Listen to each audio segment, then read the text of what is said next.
Respected physical education teacher and my dear students, the important topics for the board exams will discuss one by one.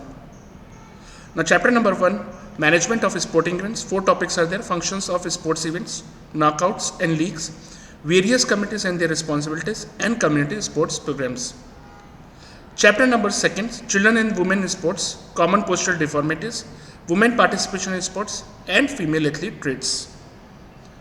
Chapter number 3, yoga and preventive measures for lifestyle related disease, that is Kati Chakrasana, Yog Mudra, Ustrasana, Kapal Bhatri, Udra Hatsasana, Shitli Pranayam, Bhadrasana, and their benefits and contraindications. Chapter number 4, physical education and sports for children with special needs, that is Divyang.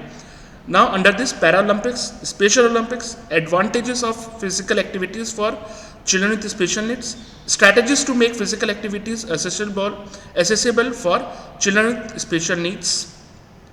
Chapter number 5, nutrition and sports and nutrition, concept of balanced diet and nutrition, nutritive and non-nutritive components of diet, eating of weight controls, that is healthy weights, the pitfalls of dieting, food intolerance and food myths, and last, importance of diets in sports, that is pre, during and post competition requirements.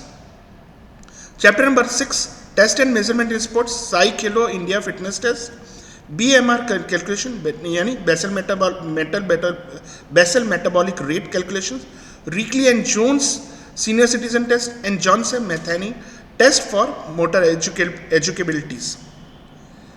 Chapter number 7, physiological and injuries in sports, that is factor determining the components of physical fitness, effect of exercise on cardiorespiratory systems, fracture and soft tissue injuries and the causes, prevention and treatment, and last, rest, ice compression and elevations. Chapter number 8, biomechanics and sports, Newton's laws of motions, lever, projectile and equilibriums. Chapter number 9, psychology in sports, that is personalities, Big 5 theories and Carl Jung classification, psychological attributes in sports and aggression in its types. And last chapter, chapter number 10, training in sports, talent identification, training cycles, types, strength and types and methods, endurance types and methods, cognitive abilities and types, and last, circuit trainings. References which I have taken, that physical education purely curriculum 24-25 and CBSE handbooks, which are easily available in CBSE sites. Thank you. Wish you all the best for board exams.